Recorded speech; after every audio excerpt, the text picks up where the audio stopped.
Okay, ons kyk vandag na hoofstuk 3.1. Shush, raak rustig. Hoofstuk, straan, jy kan inkom. Hoofstuk 2.1 is verskriklik lang, so ons gaan hom in 2 dele doen. Ons het hierdie week klas, ons het nie volgende week klas nie.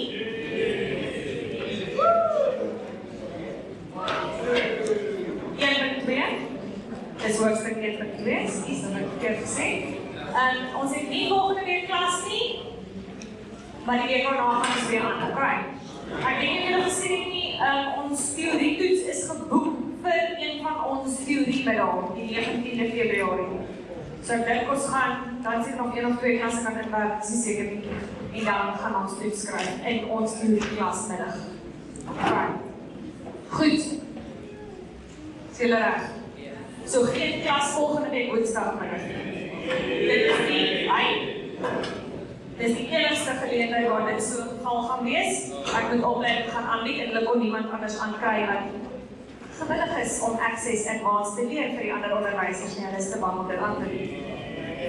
Okay, goed, kom ons gaan kyk. Hierdie hoofstuk cover baie goeders wat ons gaan recap. Ons kyk heel eers gaan na die inliggingsverwerking siklus. Onthou, inliggingsverwerking siklus, rekenaars neem data wat ons vir hulle gee. Of dit is 'n toestel wat dit vir hulle gee, soos 'n digitale kamera, of dit is ons wat vir hulle gee via iets soos 'n keyboard, en dan word dit verwerk na inligting. Ons gaan nou kyk na voorbeelde van dit. So, die belangrike ding is met 'n inligtingverwerking siklus, is dat al die devices wat ons kry, en al die komponente waaroor ons leer, word ingedeel in die verskillende kategorieë. So, ons toevoertoestelle is die keyboard, mouse, touchpad, touchscreen, al daai goed. Scanner, digital camera, dis al waarna ons gaan kyk vandag. Verwerking, sluit jou SVE, jou CPU en jou RAM in. Daai twee gaan hand aan hand. Want as die data nie in die RAM is nie, kan dit nie geproses word nie. Goed. Afvoer is jou skerm, jou drukker, dataprojektor, raakskerm, luidsprekers. Dit is die bewys dat daar actually processing gebeur het. As jy geklik het op iets, nee, dit gaan in die klas.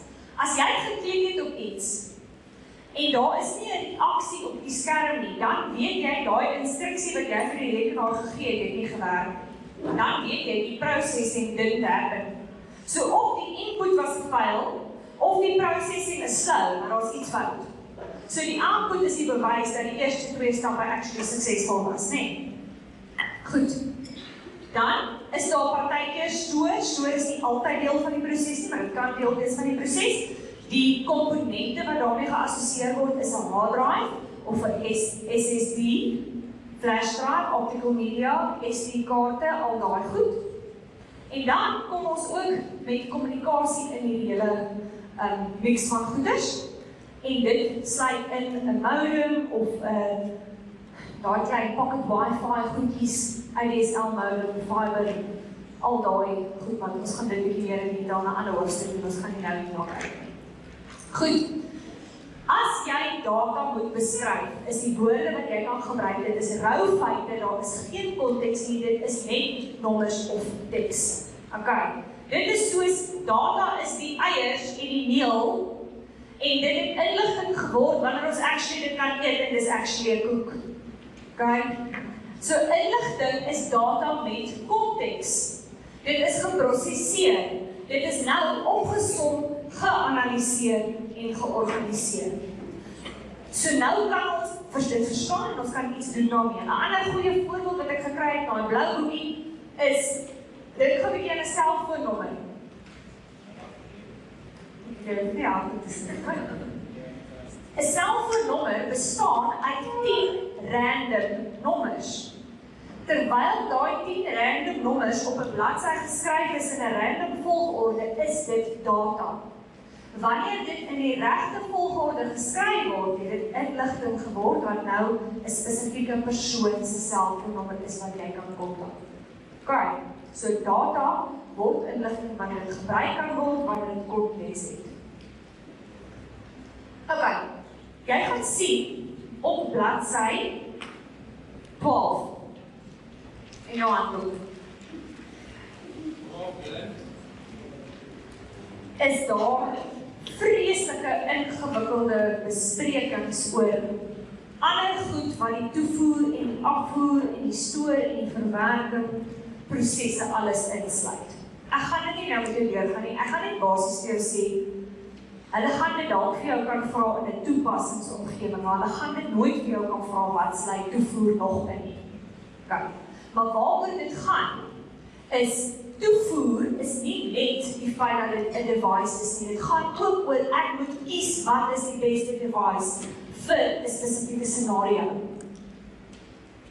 Om iets te stoor of voor dit met toevoer moet ek eers data vorm ontwerp.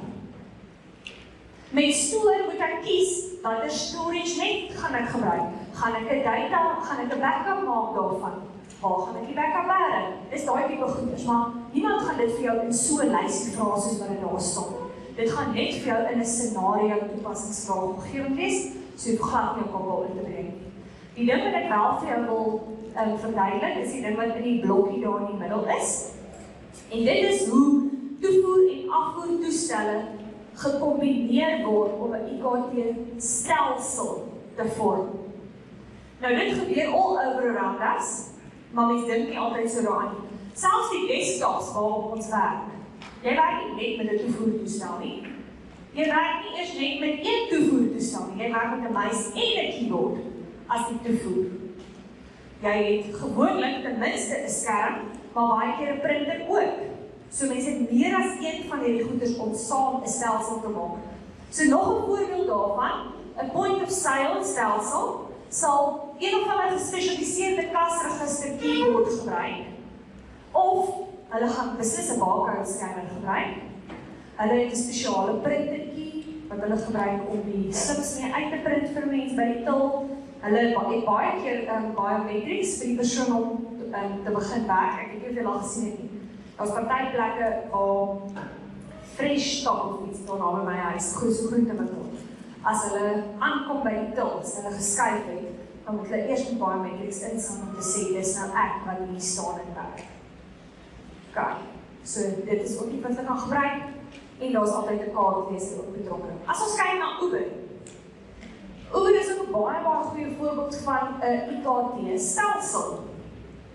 Daar is baie goed in werk, saam in werking. Cellulaire data, GPS, jy het 'n raamskerm wat jy gebruik en die drywer gebruik. Nee? En as jy 'n oproep maak na die drywer toe, of as die drywer dalk voice commands gee vir sy GPS-stelsel of iets, dan is daar 'n mikrofoon ook baie keer in gebruik.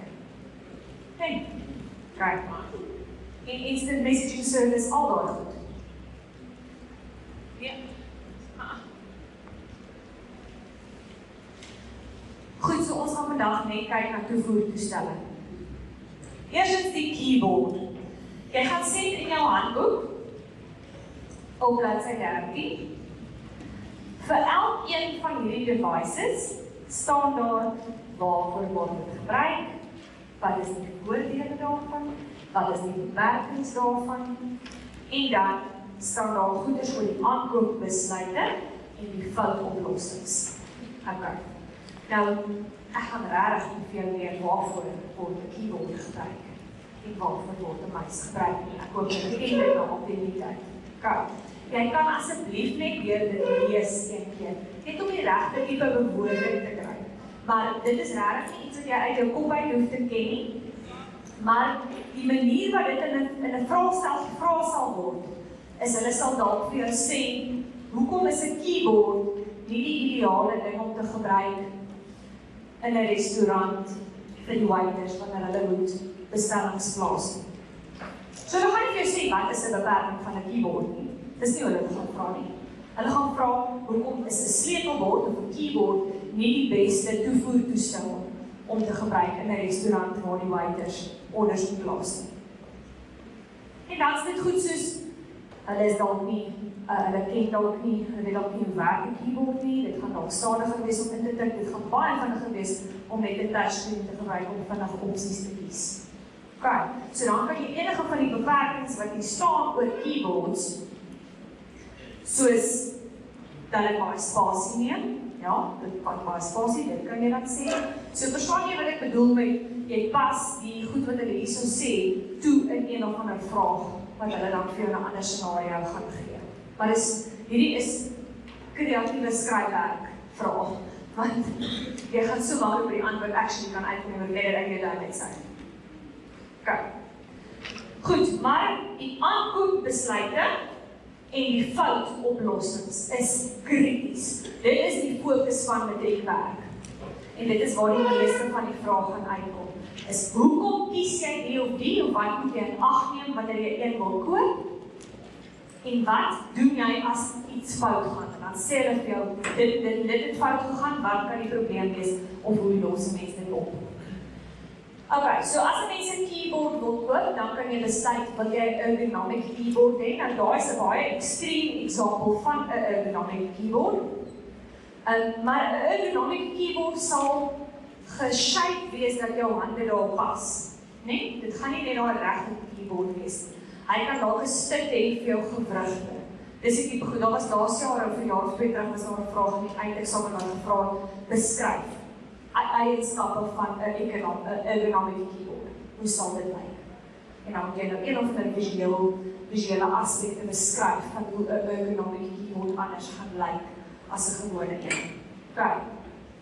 Jy gaan besluit, wil jy 'n cordless een hê of wil jy een hê wat gekabeld is? En dit het alles te doen met hoeveel spasie het jy en wil jy actually dit soos in 'n verkoopspunt by 'n apteek of by soos 'n plek waar jy foto's gaan print of iets gaan mense mos nou skoon en netjies wil lyk, jy wil nie kabels daar rond doen. So dan gaan jy nou cordless gaan.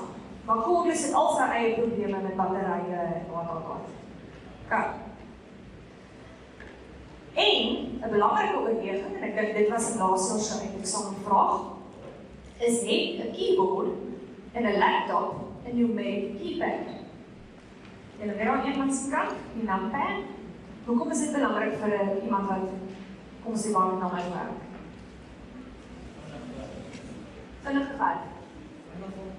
Vinniger om nommers te tik as wat jy dit met daai lang rykie bo jou nommer, bo jou gewone stelsel, nee. So of jy 'n numpad het is vrek belangrik. Ek sal nooit in my lewe 'n laptop koop wat nie 'n numpad het.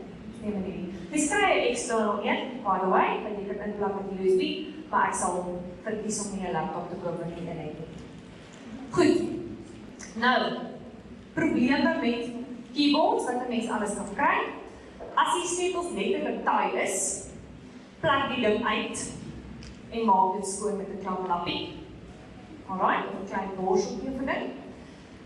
Cordless keyboards het baie probleme. Dit kan wees dat die batterye pap is, dit kan wees dat jy hom te ver weg het van sy receiver af of van die rekenaar af, hulle noem dit partykeer die dongle. Dit kan wees dat wat? Ek glo vreeslik vir my. Okay, ja, kyk hom. Wow. Okay, goed, ons fokus weer. Jy kan die receiver dalk in 'n ander port inplak. Okay, dis iets wat jy kan try. Of as 'n last resort kan jy die device unpair en weer pair. As 'n gekabelde sleutelbord nie reageer nie, is pretty much die enigste ding wat jy kan doen, plak die ding uit, plak hom weer in 'n ander bord in, en as hy nog steeds nie werk nie, restart die rekenaar. Nee, maar ons doen dit heel laat in die klas. Julle weet hoe om dit te doen. Okay. Goed. Ergonomics. Dit is die studie van die ontwerp van toestelle en meubels in die werksplek wat in harmonie met fisiese menslike gesondheid is. Hier is veel voorbeelde van ergonomic devices of ergonomic design.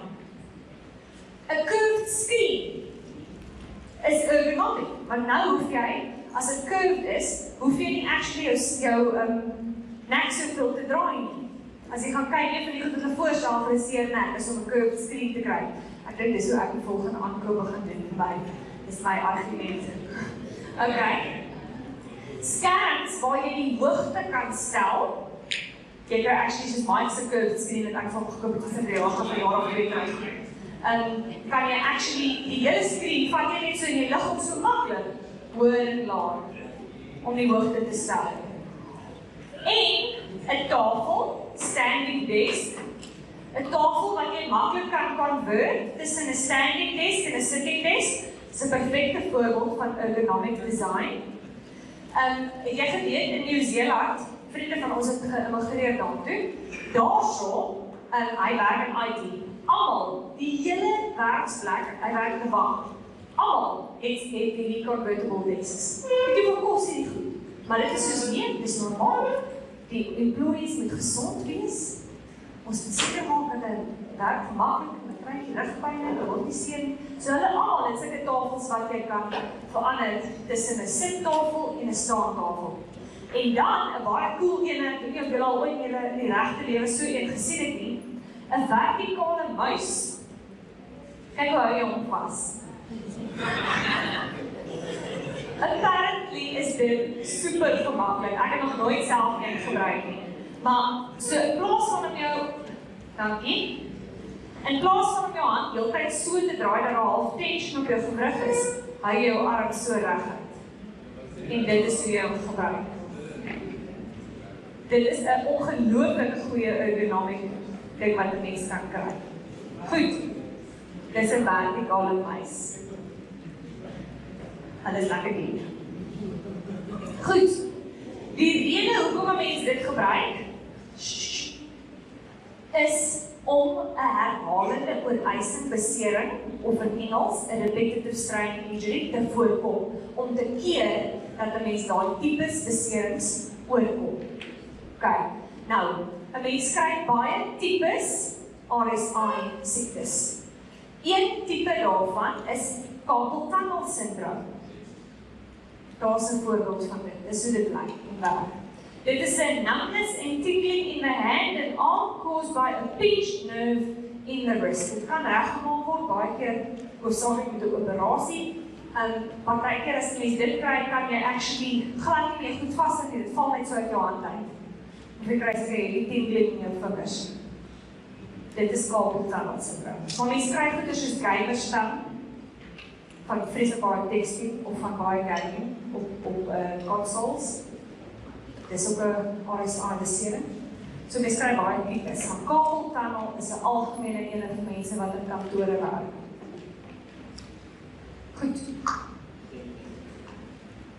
Okay, muis. Aankoopbesluite. Jy kan kyk of 'n muis ekstra knoppies het langs die kant, want elke ekstra knoppie kan geprogrammeer word om 'n ander taak uit te voer. Of jy wil hê hy moet come back and forwards. En in games kan jy stel dat hierdie knoppie spring en daai knoppie crouch en daai knoppie haal die gun uit en daai knoppie doen dit en daai knoppie doen dat. Okay?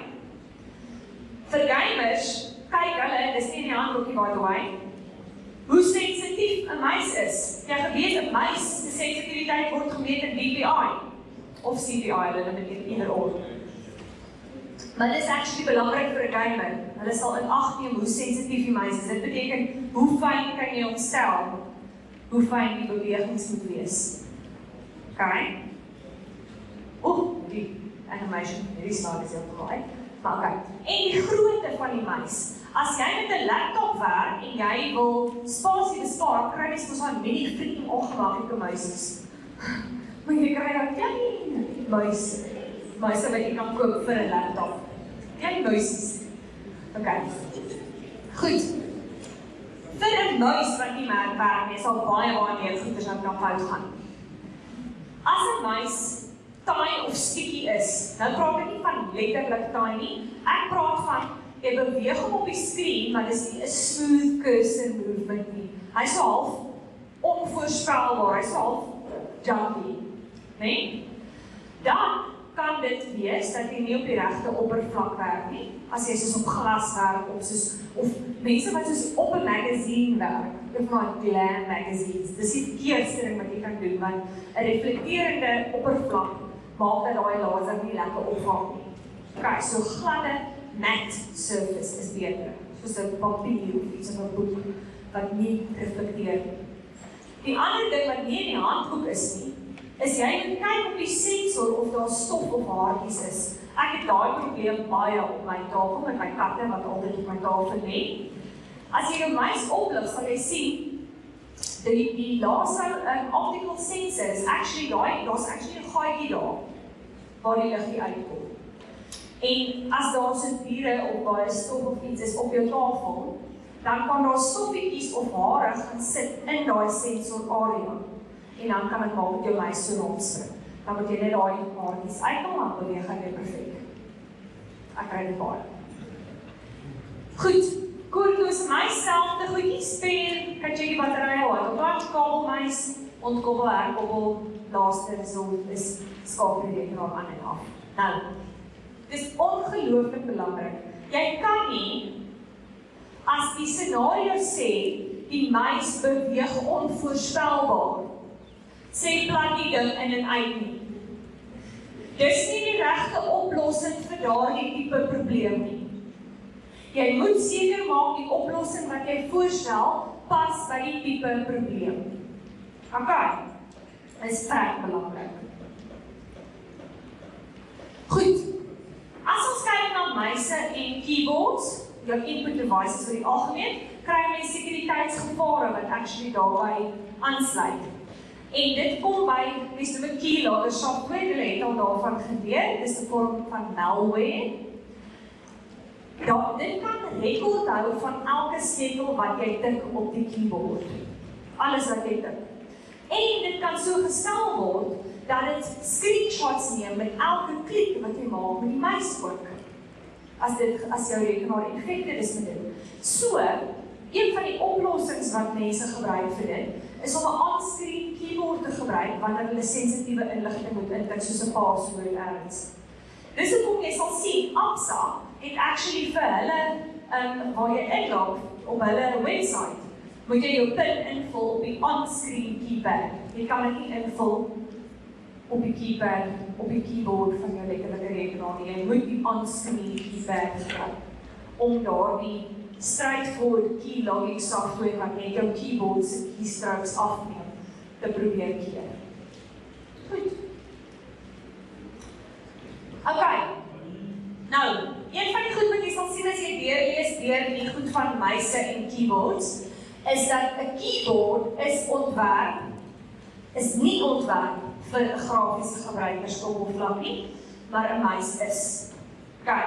So in die ou dae, toe hulle net rekenaars geskep het, toe het mense actually rekenaars gebruik sonder keyboards, heeltemal. Alles was beheer met jou keyboard. Jy het text commands gegee. Okay. Nou gee ons commands in terme van hoe waar die rekenaar gaan en wat hy moet doen met die muis. Okay. So, 'n graphical user interface, die interface is die visuele ontwerp van 'n program of 'n bedryfstelsel. In terme van hoe ons as gebruikers daarmee interact. Voorbeelde van 'n graphical user interface of grafiese elemente is goed soos icons en menus. Hier is 'n voorbeeld van 'n teksgebaseerde koppelvlak. Dis waar jy net met die keyboard opdragte kan gee, jy het glad nie 'n muis nodig nie. In die ou dae het die operating systems, Microsoft DOS, toe ek die laerskool was, het ons games gespeel op die rekenaar op so 'n tipe operating system waar jy alles so moes inskryf. Maar nou werk ons met grafiese gebruikerskoppervlakke waar ons een of ander wystertoestel nodig het sodat ons kan point en klik op spesifieke icons of menus. Het julle al ooit probeer om in Windows te werk sonder 'n muis? Dis vrek moeilik om op die regte menus in die regte plek te kom. Dis nie onmoontlik nie, maar dis baie moeilik. Okay, touchscreen. Beperkings van 'n touchscreen is die feit dat dit nie so maklik is om te gebruik as 'n fisiese sleutelbord nie. As jy lang stukke teks moet intik, dan gaan 'n physical keyboard makliker wees, tensy jy regtig nie weet wat jy doen. Okay. sien partykeer met die touchscreen as jy soos 'n regtig crappy ding gebruik. Sê een of ander winkel is waar al touchscreen is, jy iets moet order. Dan moet jy so hard klik. Of jy sukkel so, dan klik jy ergens, dan wag jy vir die ding om te werk. So die kwaliteit van die experience hang baie af van die operating system wat jy gebruik. Dit hang af van die performance van daai spesifieke rekenaar, hoeveel RAM hy het, wat se processor hy het. So die touchscreen itself is dit minder sleg nie. Dit kan wees as ek een van daai is so hard moet raak, maar dit kan ook net wees dat daai operating system of daai rekenaar te swak 'n komponent het. Goed. As jy 'n touchscreen launch op jou foon, dan maak dit jou display size kleiner, nee. Baie klein. Jy al gekry partykeer, veral as jy automaats doen om soos nog data of iets te koop, dan kom daar die display en sy so bo oor die leiding. Dan kan jy nie sien wat jy wil actually koop of iets. So hy maak die vertoon area kleiner. En daar is baie van die take met 'n touchscreen wat baie moeiliker gaan wees as wat jy 'n muis moet gebruik. Met 'n muis kan jy baie fynner kliks mee maak as wat jy met 'n touchscreen kan. So daar's vir 'n voorbeeld. In terme van design, interface design, is daar actually 'n difference, 'n groot difference daarin. Is daar 'n groot verskil tussen 'n muisontwerp, graphic user interface, en 'n raakskerm ontwerp. Kyk gou bietjie, jy geweet, jy kan Office stel vir 'n touchscreen. Daar's so hy lyk vir 'n muis. Daar's is hoe hy selfde menu lyk as jy hom stel vir 'n touch mode. Sien jy die buttons is groter en verder uit mekaar uit, sodat jy dit met 'n vet vinger kan raak, nee. En nie met 'n fyn muispuntie nie met 'n fyn cursor nie. So 'n touchscreen is sy ontwerp moet aansienlik anders wees. Daar was so 'n vraag 'n jaar of 2 terug. Noem kenmerke van 'n touchscreen se grafiese ontwerp. Hoe sal dit anders lyk? Okay. Goed. Nou, 'n raakblad of 'n touchpad of 'n trackpad is die ander naam wat hulle dit gegee partykeer. Dit kan 'n muis vervang in 'n keyboard, né? Wat dit nice maak is nou hoef 'n gebruiker nie noodwendig 'n muis saam te dra nie, maar baie mense doen maar nog steeds, né? Maar jy kan al dieselfde aksies uitvoer sonder dat jy actually 'n muis hoef saam te dra. Die beperkings daarvan is dit is nie so, jy kan nie so fyn aksies altyd uitvoer as met 'n muis nie. Baie mense het meer beheer met 'n muis, veral as jy geleer het om 'n rekenaar te gebruik met 'n muis. Maar jy kry mense wat oorspronklik geleer het met 'n touchpad wat nie 'n muis wil gebruik nie. Jy weet jy kan 'n standalone touchpad koop as jy 'n desktop met 'n touchpad wil gebruik. Kan jy dit koop. En party opdragte soos drag and drop is moeilik. En 'n touchpad kan jy obviously nie skuif na ander posisies toe wil nie. Nou, 'n multi-touch touchpad wat al die laptops is wat jy vandag se tyd gaan koop, kan jy meer as een vinger op 'n slag gebruik en dan het jy ander gebruike wat jy kan doen op daardie laptop. So, as jy nou regtig iemand wil impress, wys hulle as hulle in die afgelope 5 jaar 'n laptop gekoop het, beloof ek jou daai laptop se touchpad is multi-touch en hulle weet dit nie noodwendig nie. Jy kan zoom met 2 vingers. Jy kan as jy 2 vingers vat, partykeer 3, gaan jy kan op en afskraal. Baie weet jy met mense weet dit. Weet jy hoeveel mense wys ek al 2 jaar 'n laptop het, wat elke keer met hulle cursor na die kant toe gaan, na die scrollbar toe, elke enkele keer, maar wys ek hulle, het jy geweet? Kan jy net so maak, dan kan jy nie glo nie. Kyk, wys bietjie vir mense. So, die feit dat jy dit kan doen, moet ek sê, nou is dit regtig nie nodig om actually 'n gewone muis te gebruik nie. As jy een van die laptops het wat die nuutste touchpads het, en hulle is soveel funksionaliteit ingebou, dat jy eintlik nie meer 'n gewone muis, dat jy eintlik nie meer kan argumenteer en sê ek het 'n gewone muis nodig. Goed, hulle het niks van foutspore van 'n raakblad in die handboek nie, maar daar is foute wat 'n mens kry met 'n raakblad. Enige van julle wat al met 'n laptop gewerk het, sal weet dat as jy tik op 'n laptop, jou gewrig partykeer raak aan die touchpad, nee. Dan spring die muis na 'n ander plek toe, of die cursor. So, consequently, jy geweet jy kan 'n trackpad afskakel. Okay. Jy kan 'n raakblad van 'n laptop afskakel. So, 'n fout kan wees dat die touchpad nie werk nie. Dan is die eenvoudige oplossing, plug 'n muis in en gaan sit hom weer aan in die settings. Partykeer is daar actually 'n shortcut op die function keys wat 'n mens kan sien hoe jy die touchpad net weer kan aanskakel. Dit is hoekom daai funksie ingebou is, sodat mense nie heeltyd met jou gewrig per ongeluk daaraan raak nie. Okay, ek wil hê julle moet gaan vir 2 minute net hierdie vir my bespreek en julle kan vir my so 2 of 3 bymekaar sit, dan gaan ek vir 'n paar van julle vra wat is die antwoorde. Luister gou, ek het nie gesê wat die vraag is. Kyk, hoekom is daar baie mense wat nog steeds 'n muis verkies in 'n laptop? Vraag 1. Vraag 2. Watter toevoertoestel van daai wat ons nou net bespreek het, gaan die beste wees vir 'n self-service terminal by 'n lisensiekantoor? Hoekom? Vraag 3. Wat gaan jy doen of gebruik as jy 'n hele opstel of 'n speech moet tik op jou foon? Jy mag nie die touchscreen gebruik nie, wat sal op. Okay, goed, ons moet aangaan. Kom ons kyk. Shush.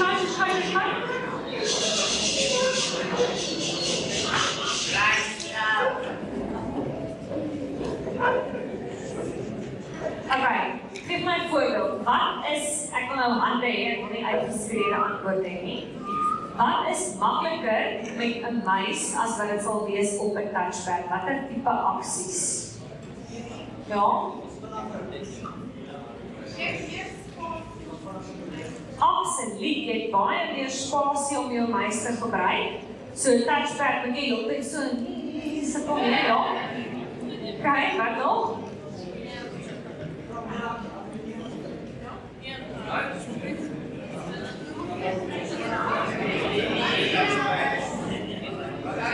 Luister hierso, vir aksies soos drag en drop, nee, is dit met 'n muis baie makliker om een hand te gebruik, waar met 'n touchpad vir mense mag gewoonlik met 2 hande, want dit is 'n bietjie van 'n complicated aksie. Daar's baie min mense wat so experienced is met 'n touchpad wat hulle drag en drop met een hand gaan doen. Ja? As dit 'n ouer laptop is, kan jy scroll met die muisbilletjie en jy kan nie scroll met 'n touchpad nie, want alle nuwe touchpads kan jy scroll met multi-touches, ja? Enige ander antwoorde? Ja? Yes, jy kan baie vinnige akkurate bewegings maak met 'n muis teenoor 'n touchpad kan jy nie. Veral vir iets soos game. Dink jy daar's enige gamer in die wêreld wat op 'n touchpad speel? Daar is nie. Okay, ek praat van 'n actual gamer. Nee, daar is nie 'n muur nie. Daar is nie 'n muur. Okay, shush, nee. Luister. Speaking of which, cordless mouses, muise, wat ook, was altyd mice, ja. 'n Cordless mouse was altyd 'n issue gewees vir 'n gamer as gevolg van 'n bietjie lag. Dit het nou al reggekom dat dit nie meer so van 'n issue is nie, maar omdat jy nog steeds partykeer goeders het, so signal interference of batteryprobleme, is daar baie gamers wat maar nog steeds verkies om met 'n gekabelde device te werk. Okay, vraag 2 gewees was, watter toevoertoestel sal die beste wees vir 'n self-service terminal, soos byvoorbeeld by 'n lisensiekantoor en hoekom? Ja, kom ons hoor. 'n raakskerm, ja, absoluut. 'n touchscreen, julle, amper enigiemand kan 'n touchscreen gebruik. Jy kan bietjie gaan kyk in jou eie tyd vir die video oor die kant wat speel op, wat actually fisies vang op 'n touchscreen. Dis baie cute. Luister. 'n touchscreen is verskriklik maklik om te gebruik. Daar is baie mense wat nie 'n gewone keyboard of 'n gewone muis kan gebruik nie. Jy kan nie dit sit in 'n lisensiekantoor vir publiek. Touchscreen gaan baie makliker wees. When you want an appointment, dit next one. maklik. Hierin,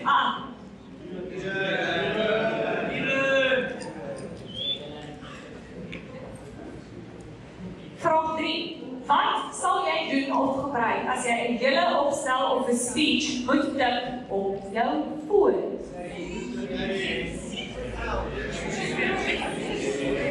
Sanai?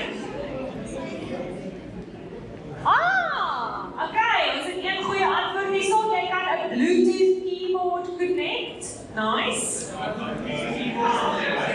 Of jy kan voice to text gebruik. Jy kan voice typing doen. Okay, dis hier twee opsies. Voice typing of 'n Bluetooth keyboard. Dankie. Goed. Is daar enige iemand wat al issues gehad het met muise, keyboards, touchpads of touchscreens en ons nie nou bespreek het nie? Ja. Okay, so van jou matters kan jy lekker werk met die touchscreen. So wat is die oplossing? Droog jou vinger af. Okay, hulle sal nie dit in die vraestel vra nie, want dit is 'n fout met die device self nie, né? Ja?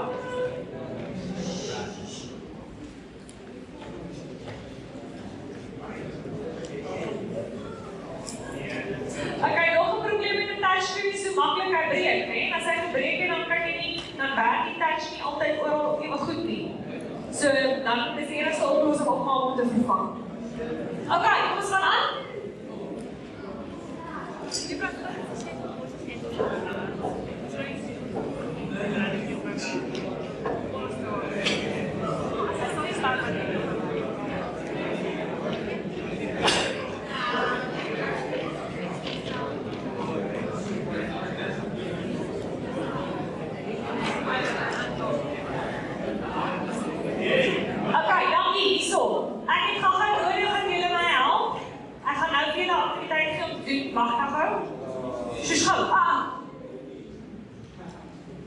Alright.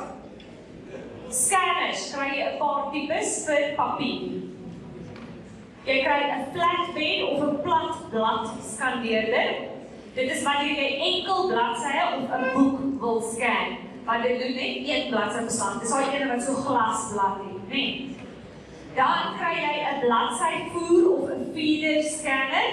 Kristal. Konsentreer. Jy kry 'n bladsyvoer of 'n feeder scanner. Dit is daai waar jy 'n hele pakkie papier kan insit en dan trek hy dit self deur dat jy nie die moeite hoef te doen nie. Okay, dis baie lekker. Goed. Jy moet flippend seker maak. Luister. Jy moet baie seker maak as jy iets in 'n feeder scanner insit dat dit nie gebind is op enige manier nie. Dit kan nie 'n stapel in hê nie, dit kan nie 'n foutjie in hê nie, dan gaan dit nie werk nie. Meeste van die tyd is hierdie tipes albei ingebou in 'n multifunction printer. Straan. Okay. En meeste van ons gebruik maar ons selfoonkamera as 'n scanner, né? Kom ek wys jou gou, sien jy hieronder? Daai is dieselfde bladsy uit die handboek uit. Sien jy wat 'n groot verskil is daar? Deur net 'n foto te neem van die bladsy, teenoor om actually 'n scanning app te gebruik. Daai het ek gedoen met Cam Scanner. Daar's 'n baie groot verskil om net 'n foto te neem en actually 'n scanning app te gebruik. Okay. Nou, jy kry ook barcode scanners. En ek gaan nie dit regmerk as jy my sê jy kry 'n QR-code scanner nie. Ek weet 'n mens kry dit by events en goed, maar die ding wat 'n mens meeste gebruik om QR-codes mee te scan is 'n selfoon of 'n slimfoon, dit's korrek. Dit's nie korrek. 'n Slimfoon, sien jy? Nee, dis waarvoor mense QR-code gebruik. Kom ek vertel julle gou wat se cool ding het ons die naweek gedoen. Ek het ons gesê ons was die naweek by die Shaker, né? Nee, luister. So, hulle het so 'n nice ding, want jy wil nou nie jou foon op die slides vat om foto's te neem nie. So, jy betaal $150 en dan vir jou groep of 'n familie of 'n groep vriende of wat ook al, het jy een tag wat jy om jou arm sit wat 'n QR-code op het. Wat jy die hele dag lank by jou dan obviously het, dit is om jou arm. En dan sal fotograwe wat aangedui is met 'n spesiale kleur het. En by elke slide, alright. By elke slide waar jy gaan, is daar 'n fotograwe wat dan daai QR-code van jou scan en foto's van jou groep en van jou mense neem. En soos wat jy opmaak by die slide afgaan, gaan neem hulle vir jou nog foto's. En al daai foto's word geupload na daai QR-code se folder toe. En dan kan jy na die tyd gaan kry jy al jou foto's van die dag. Dis baie nice, né? Dis 'n flippin' slim solution vir 'n probleem. Hulle het baie slim gedink daar. Okay. So QR-code spaar 'n mens die moeite om actually 'n link in te tik. Né? Dis waarvoor dit is. Jy moet dit weet. Is daar enige doel daarin om 'n QR-code op 'n elektroniek soos 'n foto te sit wat ek vir iemand stuur? Nee, want daar sal ek eerder 'n link sit waarop hulle kan klik. 'n QR-code is vir printed media. Ons doen dit nie vir goed wat ons digitaal uitstuur. Daar gebruik mense 'n hyperlink waarop mense kan klik. Okay, Tristan. Jy gaan maak dat ek julle langer hou.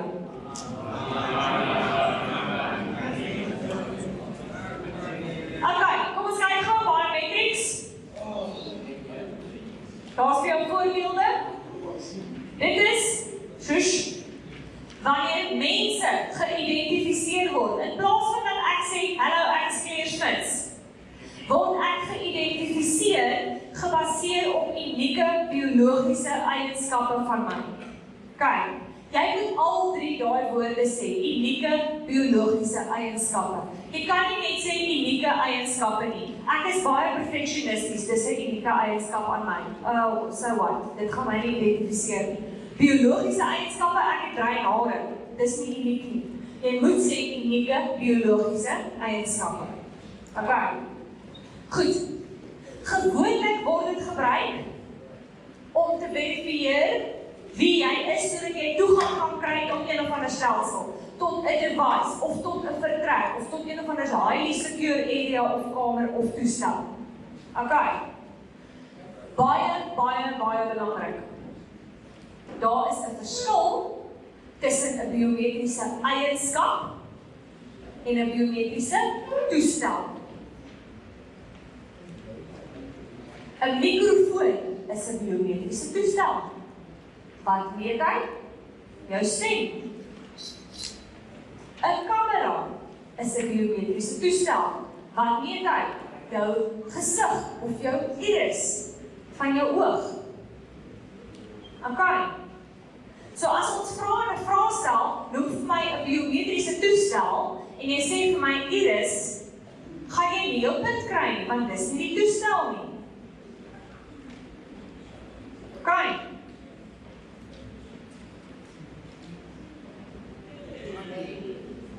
Goed. RFID tags.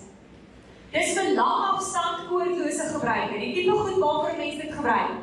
Dit is, julle onthou nou net, dit is soos wireless barcodes, maar dit kan baie meer inligting bevat. Die tipe goed waarvoor mense dit gebruik, is vir goed soos e-tolls, tags, sodat jy kan onder die e-toll gantries ry, en dan scan hy outomaties jou, jy is naby genoeg dat jy jou kan scan, en dat hulle dan net geld aftrek en steel by jou. Okay. Mense kan dit gebruik vir identifikasie van diere. Nou daar is bietjie klein, maar ek weet nie of jy daar kan sien nie, daar is 'n kat wat deur 'n cat flap gaan.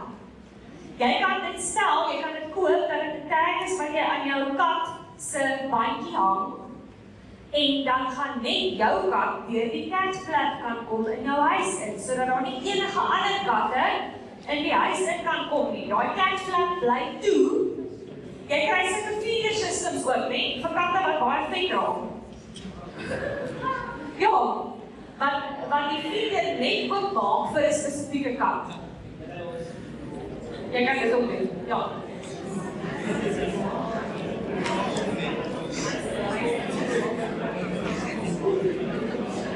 Goed, dankie, next. Vir atlete word dit gebruik om die atlete te volg in the time in wedlope. Dit kan so eenvoudig wees soos letterlik 'n tag wat 'n mens op jou arm kan sit en dan is daar 'n RFID tag ingebou in daai tag. dan kan jy hulle volg waar hulle trek en dis baie akkurate timing, dan weet hulle presies wanneer hulle verby die entry point en presies wanneer hulle verby die final, wat mense die finale punt, ek kan sê niks nie aan die veldpaal is, Goed, mense gebruik baie logistieke ook, as daar klomp nuwe stok aankom by die warehouse, dan word die warehouse se stok outomaties geupdate, en niemand hoef dit met die hand te gaan scan nie, en dan kry jy 'n cool ding wat jy noem biometric passports. Biometric passports het 'n klein RFID chip in, wat actually al die information in die paspoort op daai chip gestoor het, saam met jou biometrics, soos jou vingerafdruk en jou iris se scans wat hulle klaar gedoen het by die Home Affairs. Cool, nee? Nee, wacht, ons mag gaan NFC klaar, dan kan julle gaan. NFC, soos gaan.